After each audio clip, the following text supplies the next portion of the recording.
Hi, Sarita. So nice to Hello. see you again. Hello. So nice to see you again. It's been a little bit.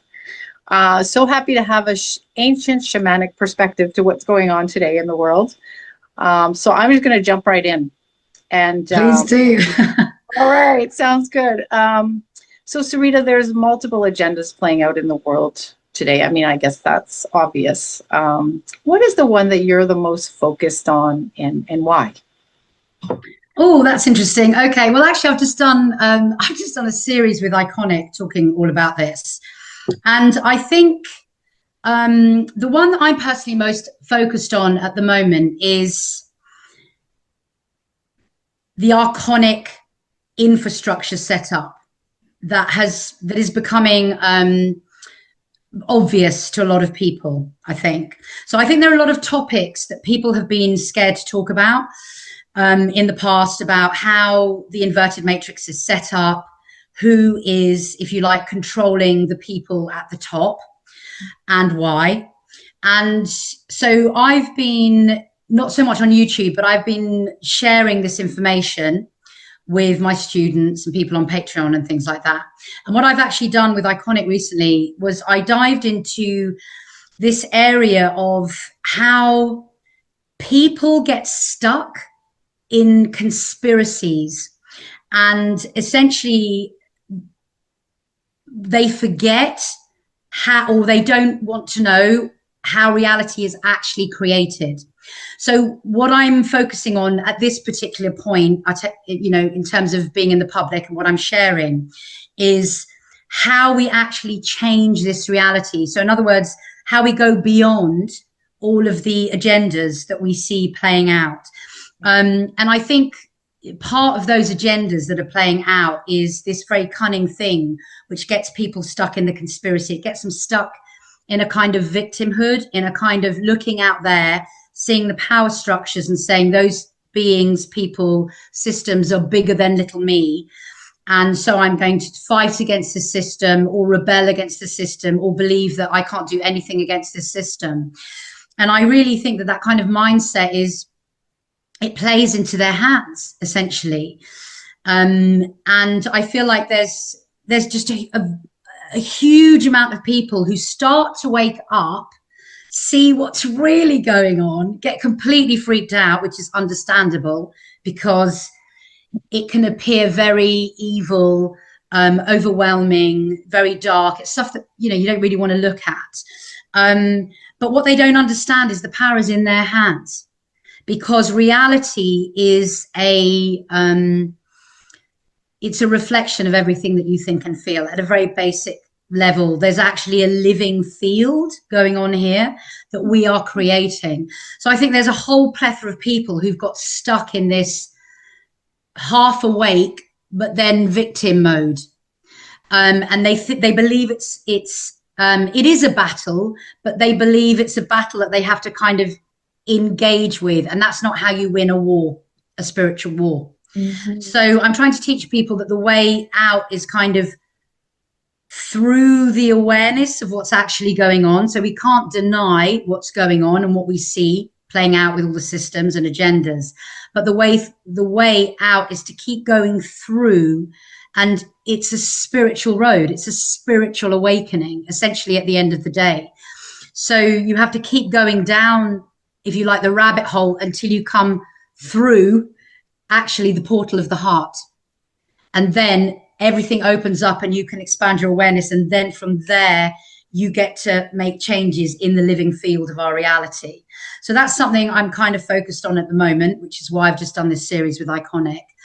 And then another thing that's in a similar vein as well that I've been noticing is there's this kind of love light faction that has also been hijacked. And so it's well-meaning people in the spiritual arena who refuse to look at the shadow or the dark side of what is going on.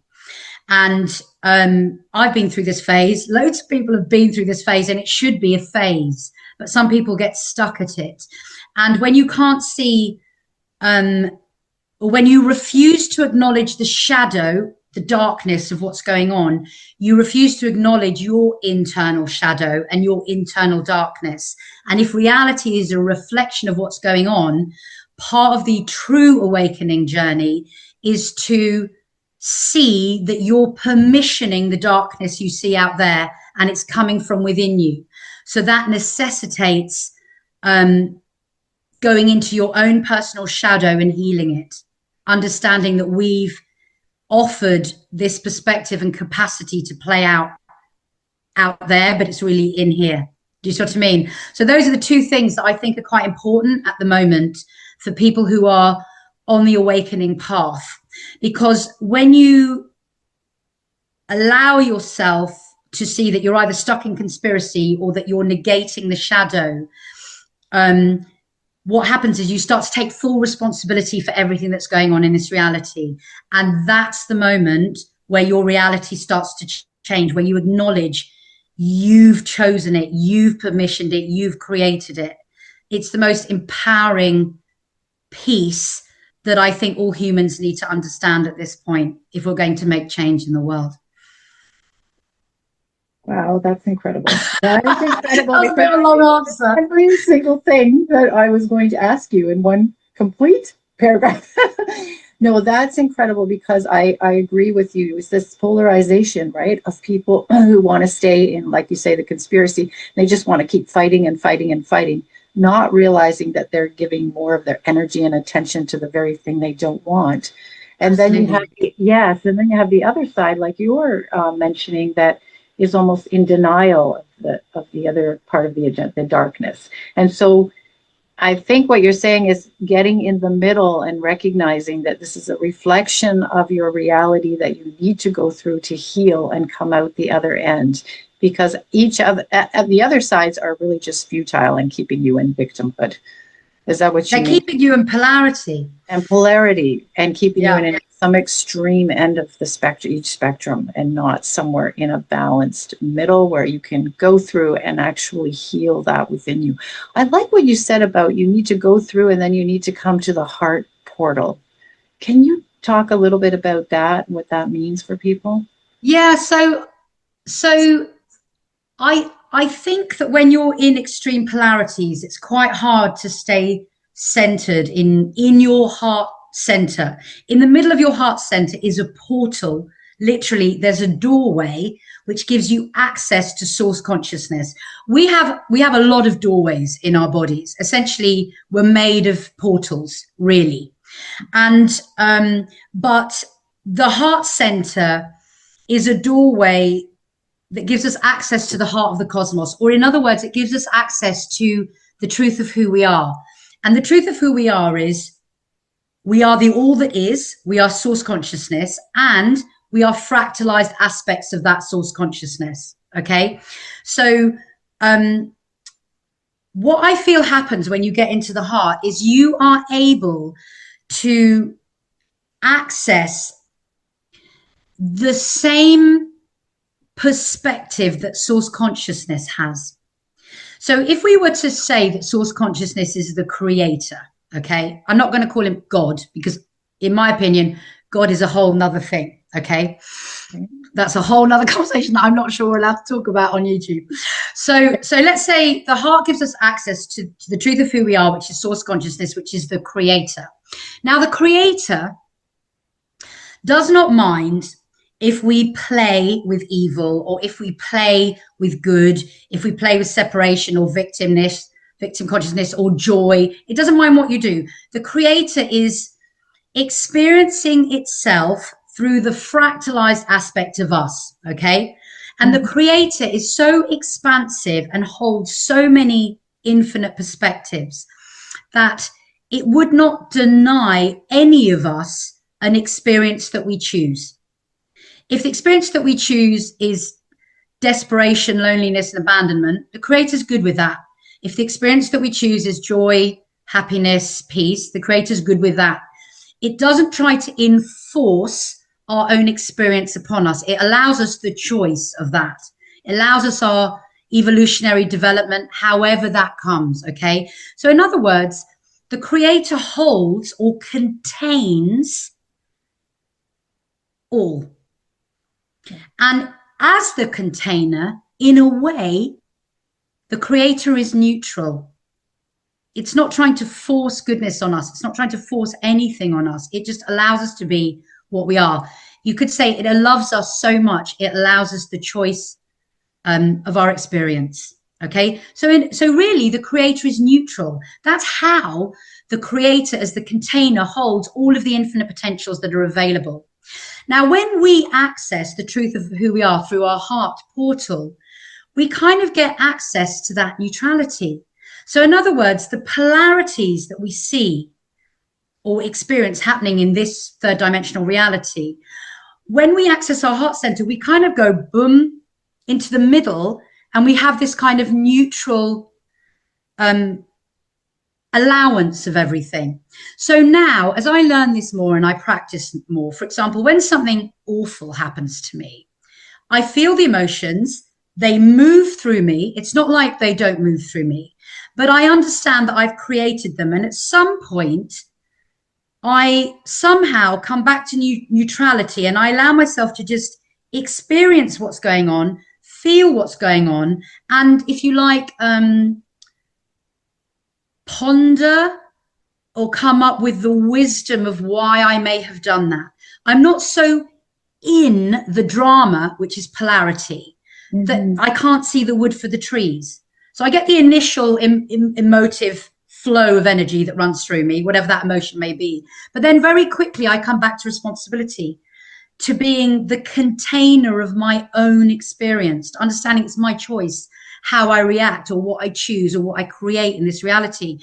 So, and I think that's a heart-centered expression, because what you're allowing yourself to do is to see the whole picture, or to hold the whole picture of who you are as a fractal and as the creator. So in other words, I think the game of evolution is to as much as we can try to be the creator that we are, you know, the big creator, even though in a way we're stuck in these kind of mini creator suits. Do you know what I mean? Yes. So I call it the container effect, actually.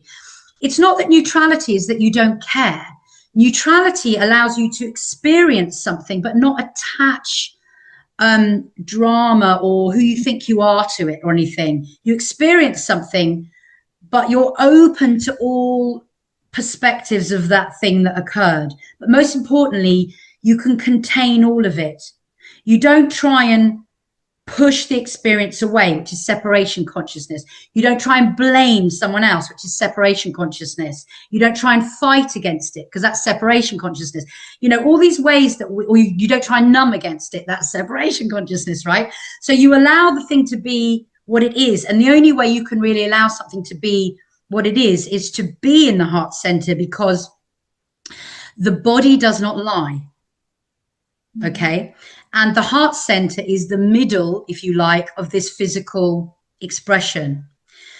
When we're in our head and we're thinking about experiences, it's just all lies, it's all ego. So if we can drop our awareness and our attention into the center of who we are, our heart centers, which gives us access to the creator, which is who we are as well, then we get this opportunity of expansion in perspective. And the more you can reside in your heart center through everything that's going on, the more expanded you are in the perspectives that are offered to you. Because the thing is, when we're in the ego is obsessed with survival. So it's generally in fight, flight, freeze, or fawn. It generally moves in cycles of victim, perpetrator, rescuer. So that's what's going up here. Here, this is saying, I am having an experience and I am connected to all things. That's what being in the heart center does. So it's not an easy practice, especially when, for example, someone does something awful to you. You know, you have to take responsibility for that. You know, it's much easier to blame and shame other people, essentially, or to attack yourself, because that's what our conditioning has done. It's much harder to bring yourself back to reside in the heart center. But once you do it a lot, when it becomes a good practice, it becomes quite easily, you can bring yourself back to that natural state, even if you've been kind of knocked off balance or triggered very badly. So that's why I say we need to get into our heart centers. Yeah, wow, I love that, because that's what most of us are struggling with, right? Is aspects of our personality that have been separated and split off from the whole. So you're talking about how every time you come back into the heart center, you're actually coming back to who you truly are. Your real self, and not the ego mind identity, and not the ego mind trying to identify itself with something. Because I guess what comes to my mind when you say that, especially being a therapist, is that all the suffering that comes from attachment, which is pretty much everything. So Yeah. when you can get to that space, it sounds like that's when you can hold anything. And because you don't identify with it, and you're actually in alignment with your full potential and energy. Absolutely. Because the thing is, what most people really don't grasp, although some of them can mentally grasp it, but they don't necessarily embody it, is that they are the ones creating their reality. It's a real thing to get around, to sort of embody, let's say. Yeah. Because no one wants to say, if something terrible happens to them, I created that. Yeah. But they did. Yeah. And they don't want to hear it from someone else either, that, you know what, do you think you might have created this? That usually doesn't get a very good response. It usually gets a reaction.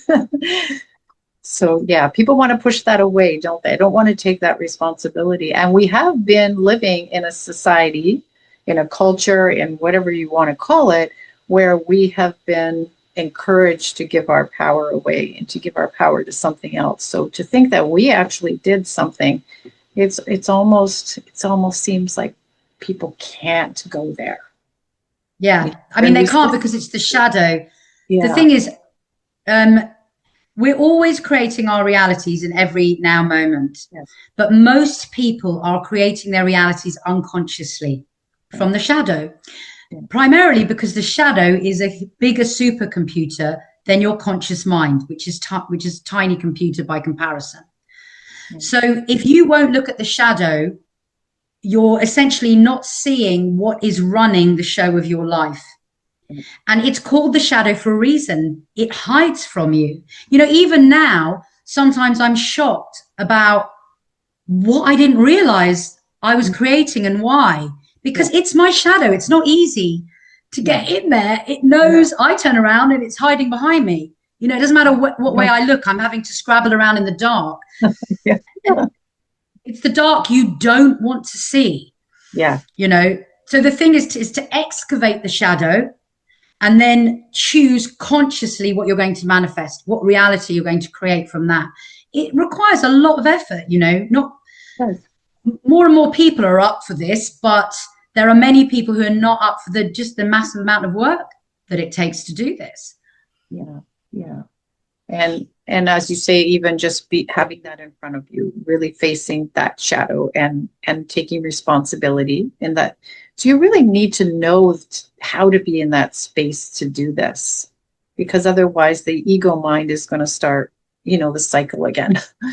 So I think what you shared is really important, so people know if they're going to attempt to do this and they want to bring their subconscious shadow up and look at it and try to transmute it, that they need a grounding technique. They need a way to stay centered and in their heart center and to really be in that place of neutrality, so they don't end up identifying again and going back into that pattern, which of course we all will, as it's something you do over and over and get better at. It's not something you do and it's done.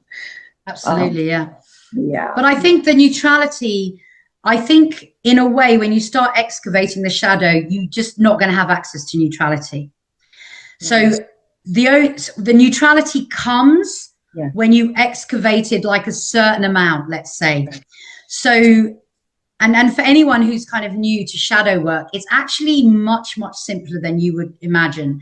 The way to sit with your shadow is to go into the body and find the uncomfortable emotions that are rising and just sit in them. That's the easiest way. There are many, many other techniques. And if your shadow is particularly traumatic, you may need somebody to hold you, like energetically or psychologically or whatever, like you do and like I do. But really, that's the simple technique, because the body doesn't lie. If you can go into the shadow and sit in it, into that pain and just sit in it, it will teach you things. And actually, when you sit in something that has been operating at a traumatic level, so at a separation consciousness level, and you choose to sit in it, it suddenly doesn't feel separate at all, because you're offering it your attention. And so when you give something your attention, it doesn't feel ignored, banished, pushed away, fought against, all that kind of stuff. So if you sit in, let's say you're struggling with loneliness, and you allow yourself to just kind of take a few breaths, relax your body, go in and find where you're holding that loneliness and sit in the middle of that loneliness, you'll realize that you're sitting with your own loneliness, and therefore there is no loneliness, because you're holding yourself as you sit with that. And if you sit with something like loneliness long enough, the energetic construct of that will suddenly, the energy will just dissolve. Yeah, absolutely. And I guess, in therapy, I work with that in the same way. Only it's kind of like letting sitting with those feelings of the trauma and letting your nervous system, like letting you experience it, like you said, letting your nervous system calm down until it gets to that responsive neutrality state. And not necessarily having to talk about the incident, but doing that. So that so that once, and it does, it's really interesting. You sit with that feeling, and of course you don't want to, but you sit with it, knuckle down, whatever you have to do, and then it will dissipate, move through. And that is taking back that power that was lost in the nervous system through the trauma. Because most people think trauma is an event, and obviously it is these events that create the trauma. In my practice, we talk a lot about how trauma is stored in the nervous system. So the same way, if you can sit with the nervous system over and over through these experiences, you will no longer be activated. You'll get to that and that's the healing. Yeah, absolutely. Because all disease, whether it's physical, mental, emotional, energetic, or spiritual disease, is caused by separation consciousness, and all healing is caused by wholeness. So the minute you give something your attention, it feels held. And it's like you're bringing yourself back to yourself. And I think what I see more and more, I've got like these two courses that are really popular on my website. One is called The Mother Wound, and one is called The Sins of the Father. And it's because a lot of our trauma is set up by our parents who were traumatized in turn. There's patterns that just come down the ancestral lines. But the main thing is, if you can heal those, what happens is you learn to become your own mother. You learn to mother yourself. You learn to become your own father, to protect and have strong boundaries with yourself. Then you learn to become, in other ways, your best friend and confident. So you don't need anybody else. You're autonomous. You're sovereign. Then you learn to become your own lover. That's so important. Can you treat yourself? Can you love yourself? Can you be in touch with your own body? And then finally, you can learn to become your own master. Self-mastery, because the thing is, we're always seeking from out there, because that's what we're taught, right? But once you're grown up, it's not your mother and father who's supposed to provide for you. It's not your best friend. It's nothing out there can give you to yourself the way that you can. And that's what we need to, that's what self-mastery is learning how to be everything that we need, so that you're fully sovereign, fully whole, fully nourished, fully protected, fully, absolutely, authentically yourself. Right. Yeah, I love that, because that really is the way out, isn't it? Of everything that we're seeing is this self-mastery, and not looking for, something outside of yourself, a government or a person or a deity or something. I mean, that's a whole other thing. It could be, but looking for that and not going within and being able to do this for yourself, as you say, to come back to yourself, be the one who holds the container, be the mom, be the dad, be everything, to really, really be free. That is freedom. Yeah, absolutely. I mean, that's what we're moving. I mean, this whole ascension path that we're on is essentially we're learning how to let go of the need to be controlled. Right. Because so you only give your power away when you feel powerless, when you're not sovereign. And the reason we're watching all these systems crumble, and the reason people are waking up to these systems is because they disempower and disconnect us from ourselves, because we're asking others to tell us how we feel, others to tell us what we should take, what we should do, what we should learn, how we should behave. You know, think about governance. People who are sovereign and fully authentically themselves, fully connected to their feelings in their heart centers, don't need governance. If you were a fully sovereign being, you wouldn't, it just would not cross your mind to harm another human being or to do something that wasn't authentically heart-centered. It just wouldn't cross your mind.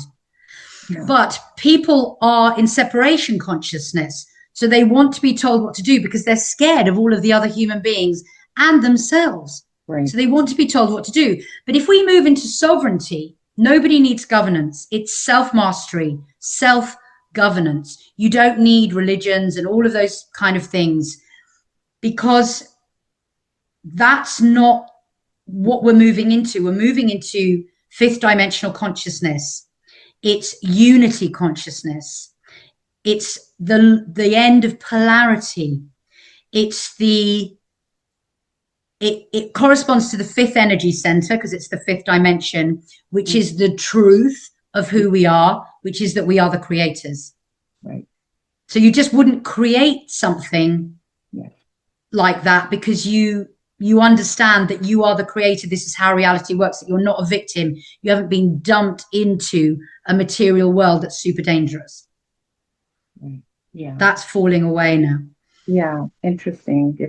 That kind of gets into a little bit of natural law, right? How we would be able to govern ourselves if we were in that place, because we would, if we jumped off a cliff and fell, we wouldn't do it again.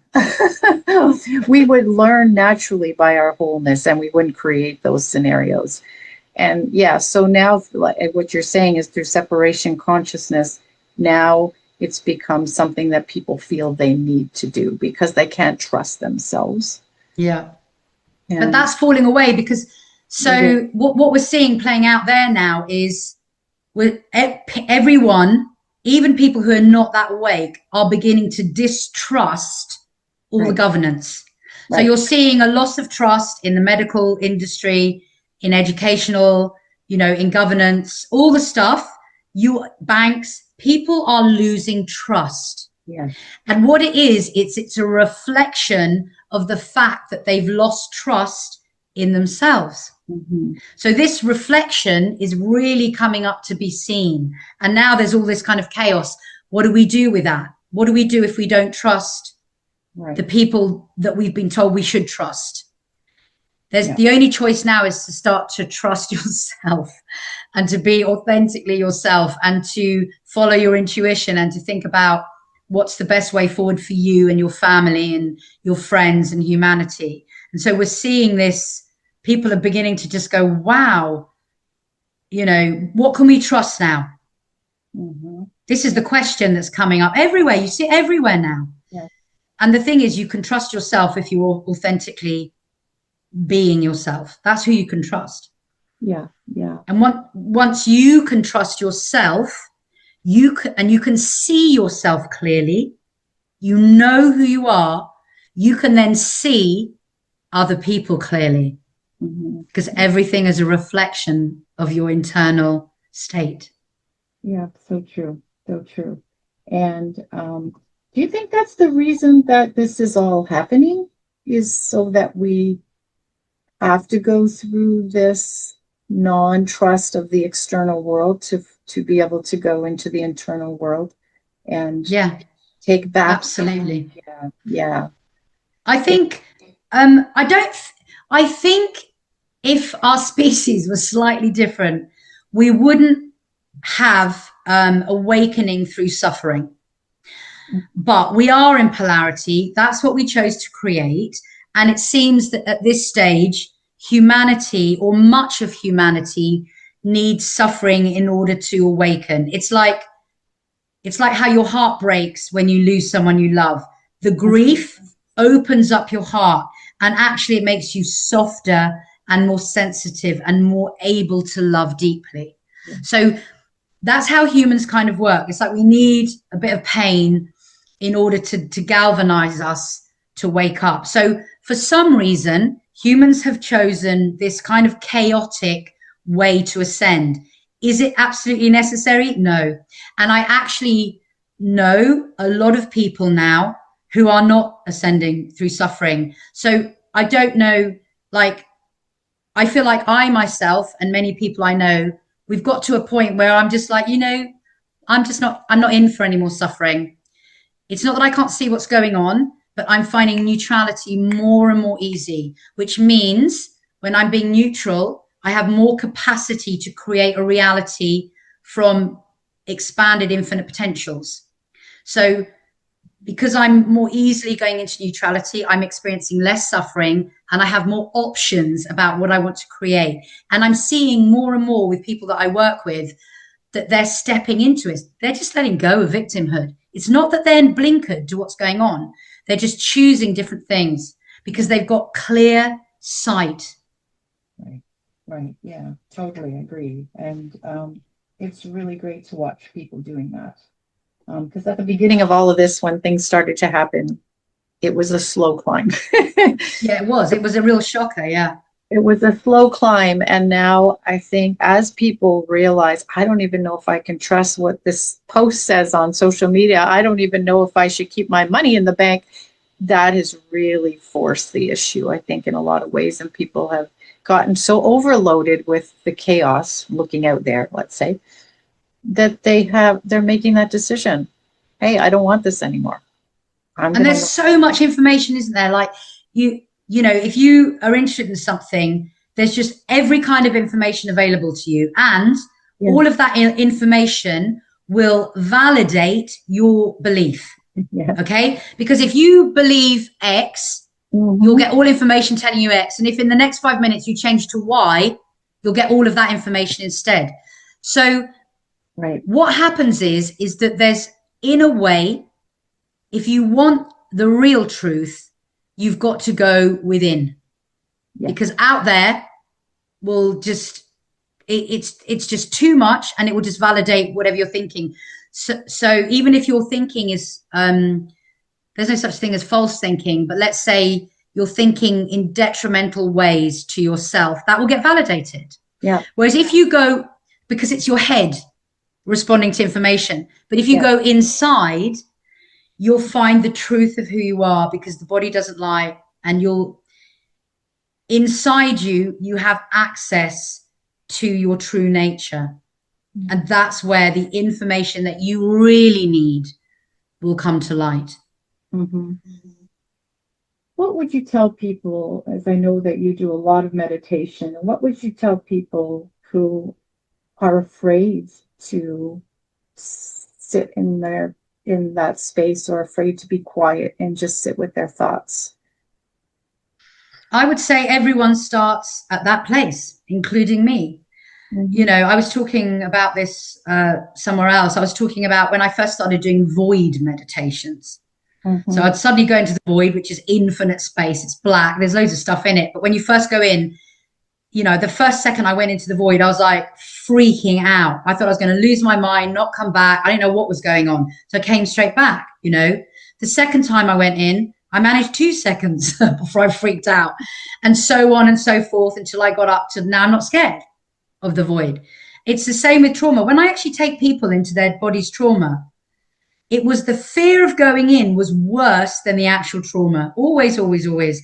So, or sitting alone with yourself without like constant screen or entertainment or a stimulation. Try 1 second, then try 2 seconds, and you're not alone. Everybody has these fears. Otherwise, the world would be a very different place.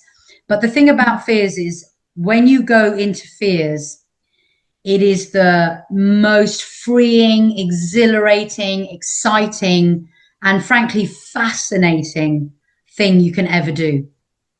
Just step right into the fear and just do 1 second first, tap yourself on the back, and then do it again and keep doing it. And it will open up everything, because fear is constricting, and love, or awareness, let's say, which is an expression of love, is expanding. So we have these electromagnetic biofields around our body. Literally, it looks like a torus, and literally that biofield holds all of the information pertaining to your reality. Okay, there's nothing outside the biofield. You may think there's something outside of the room you're in, but there isn't. Your biofield is creating your reality moment by moment as you get to the door of your room and as you walk on and everything. So when you're in fear, your biofield contracts. That means that your experiences in your contracted reality are they're contracted. So you don't have capacity to experience some of the amazing and wondrous things that you could be experiencing in this world, in your reality, because the fear that you hold is contracting, literally contracting the whole biofield. And this is why you see that when people are very ill or very frightened, they only think about themselves. They don't mean to, but they are self-centered because their biofield is literally squished. So they just can't see that much. Okay. Now, if you face your fears and you can move into love, into the heart center, your biofield expands. Okay. As your biofield expands, you have capacity to experience more of what life could offer you. Plus, you get to incorporate more people and experiences into your field. That's why people with expanded biofields, people love being around, because it feels good, you know, like, and they want to people with expanded biofields. People with expanded biofields have more kindness, more compassion, more openness to receive the different experiences that life and human beings and the animal kingdom and all of the stuff has to offer them. So the more you can work with your fear, the softer your biofield will be, and it will start to open new horizons for you, and your life will get better. Like, it will just get better. It's like humans have, you know, I can't remember how big the visible light spectrum is, but let's say it's this big with this much different colors in it, whatever, different shades of light. We humans are seeing this much of the visible light spectrum. When you meditate a lot, when you do heart-centered work, when you deliberately try to travel into other dimensions, you start to see more of the visible light spectrum. So more of life and dimensionality and what you are opens up to you. It's just, you just get to see more of what's available, and the light isn't restrictive. So your experience isn't restrictive because reality is made out of light. Yeah, wow. So you can be more of you. Exactly. Yeah. And we are multidimensional beings. So if we're constricted, we kind of hold ourselves in the third dimension, and because we're so scared, this is what fight or flight does. We're so into surviving, we don't realize that we're infinite beings. There's nothing to survive. If you die, you just go into another dimension. You know, there's no death for an infinite being. The bodysuit dies, but the soul does not die. You're that spark that connects you to source consciousness, that is source consciousness, doesn't die. It just goes and has another experience elsewhere. Do you think that's people's biggest fear? Yeah. Is where they're going, or death? Yeah. Because they're in separation consciousness. So they assume that death is the ultimate separation. Right. And the reason it's so scary is separation is the antithesis of what it means to be a human. We're creators. We're oneness. When we hold separation, or the idea of separation inside us, it kind of rubs against us because it's a lie. It kind of makes us feel icky and uncomfortable and miserable, and because you're literally holding a lie in your body. When you know that you're an infinite being, you're not holding that lie in your body. And so immediately, because you're not lying to yourself, there's a kind of relief. There's no pretense. And Sarita, you've said a lot that the body doesn't lie. So if it's an interesting concept you brought about, if you're lying to yourself, and a lot of times these things, we're not conscious that we're lying to ourselves, or we don't know the truth. So how does your body tell you the truth if you're holding a lie that you're unaware of? So if you're holding a lie, your body will tell you through discomfort. So if you have any kind of dis-ease in any way, whether it's, you know, a dry mouth to cancer to, you know, I don't know, aching muscles, any kind of disease, or whether that disease is depression, anxiety, fear of abandonment, or mental overload, you can't stop thinking, you don't sleep, any kind of dis-ease tells you you're holding a lie. So in other words, you're holding trauma. So the reason we hold trauma is because we're taught separation consciousness from the moment that we're born. We're taught that we're separate, and we come out with these beautiful, pure spirits, and you know, everything's about fear and worry, and you do what you're told, and there's just so much separation consciousness bombarded at us. We're told we're only physical beings. Okay, not all over the world. There are some parts of the world where the spirit and the soul is much more revered and adhered to. But in many, many places, particularly in the West, we're told we're material beings.